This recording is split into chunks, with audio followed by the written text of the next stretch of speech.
All right, so is there anything that we missed? Well, one more thing is that, and probably the second best-selling item beyond some of our honeys is the straight-up honeycomb. This comes right out of the hive. As you can see, it's just a super that comes out of the hive that we bring straight out and as natural as it can be, and we pair it with cheese and fruit, and it comes out. It's beautiful, it's healthy, and the combination of bread, cheese, fruit, and honey is amazing. And it's something that's great for parties, get-togethers, catering, these types of things. And we please all come over. Do you just break the honeycomb off and?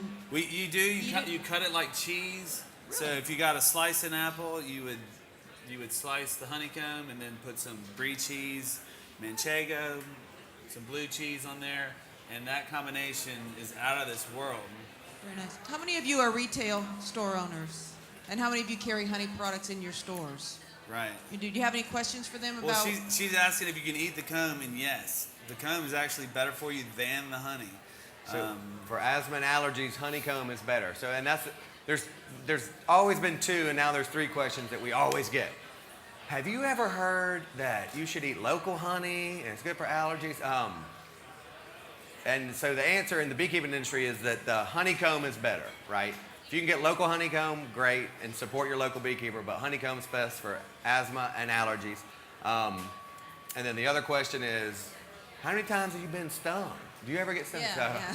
And that answer is like 20,000 times, I think, is when I quit counting.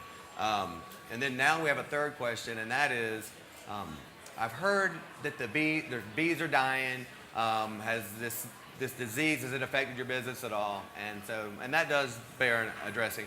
And it's about 2 years ago, colony collapse disorder made the headlines, and because of cell phones and mystery disease, and bees are disappearing, and there's 2 answers, but the good and bad kind of is that beekeepers have been wrestling with these problems that may have been a little different for the last 20 years. Since the mid-'80s, we had a mite that got introduced, and then these viruses.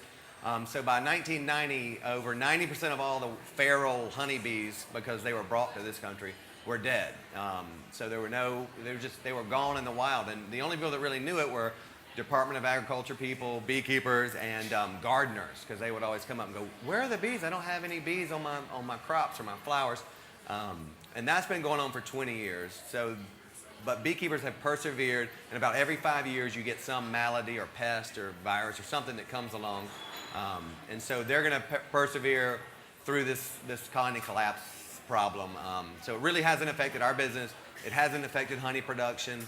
And so that's the answer to that. But the good news is that most people have been made aware that over 100 different types of foods that we eat, nuts and fruits and vegetables, are dependent upon honeybees to pollinate.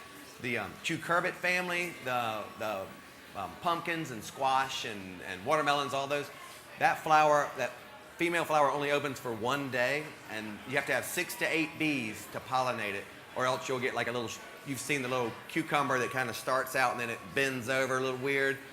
You'll get like a mouse shaped, or it won't be a full fruit. So it's so important for honeybees to pollinate all these crops. Very interesting. Anybody? Another question up front. Raw honey versus homogenized. Is yours raw honey? What's raw honey? So raw honey just means you haven't filtered all the pollens and all the goodie out. But mainly what it means is you haven't heated it to a level over 140 degrees.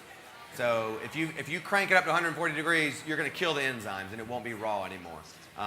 And it doesn't mean that it's not. Then it's more of a sugar than it is a health benefit. Do you know what I'm saying? One more question back here in the back when you get a chance. Okay. Do you ever get any of your honey from Weehawken, Florida? From Weehawken, yes, sir, I do. That's the Tupelo capital of the world. Weehawken is on one of those river systems that I mentioned, the Apalachicola River System. And Weehawken does make some of our best Tupelo. Yes, sir. And then the guys from Weehawken, and maybe you're one, they don't believe that we make Tupelo honey in Georgia, but the Altamaha River makes some. I mean, literally, I'd go head to head. Those 2 regions are the best. But we have a place on the Altamaha River that has it's a little different.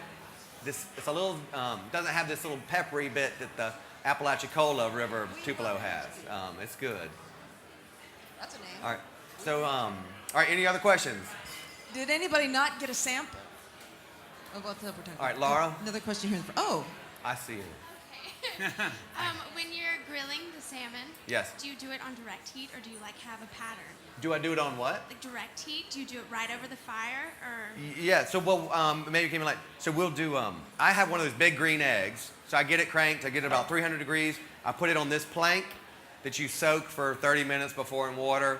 So you put this right on the grill. So the coals are down here, and so that plank really helps protect it, so that you can cook it for a lot longer. It won't dry it out. And then at the very end, and I failed to mention this part, and this is key. So if you're leaving, you're gonna miss this.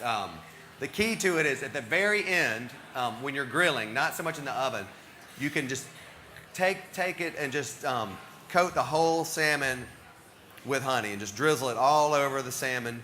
And then you crank the heat, and with one of those big green eggs, you just open up the vents, and it'll go from like 350 or 4 up to 600 degrees. And for like a minute, you just crank it on high heat, and that honey just kind of bakes in and almost not quite gets crunchy right on the outside of the salmon, and it just makes it so good.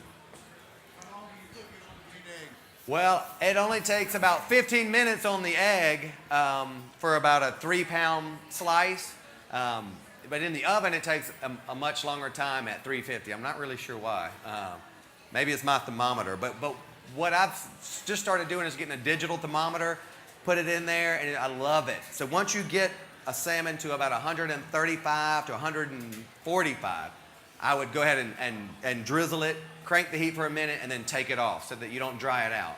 But if you like your salmon a little bit more, dried out, then you can get it hotter. And the edges will be a little hotter than that center part. any more questions? Well, you guys are going to be around after the presentation if anybody wants to come up. Absolutely. And yeah, we're going to be get real packing up, casual and then there's somebody famous coming on at No. 12 o'clock. No, yeah, I'm just joking. Yeah. And then we'll be in our showroom, and we talk about bees and honey all day long. Okay, excellent job. And- Nice presentation, everybody. Yes. Thank Now, you. definitely come and try this. Yeah, come on, everybody, just go No, ahead. well, in our storeroom, we're gonna have it over there with all our honeys. We'll have our honeycomb and all of our other products. Please come over. Excellent. 871B, the Savannah Bee Company, also savannahbee.com. But please feel free to go on up and chat with the guys. And Yeah, that's and your you- mother we'll- in the middle, isn't it? we'll The give you a free lip anti-aging balm. properties of the bee, right there. That's your yeah. mom. Yeah, this is my grandmother. She's been eating royal jelly since she was. Queen Bee. And she looks good for 90. Thank Okay, you guys anyway, so much for coming. thank you, everybody. And thank all right. you guys for coming. Bye bye. All right. Good job, Tim.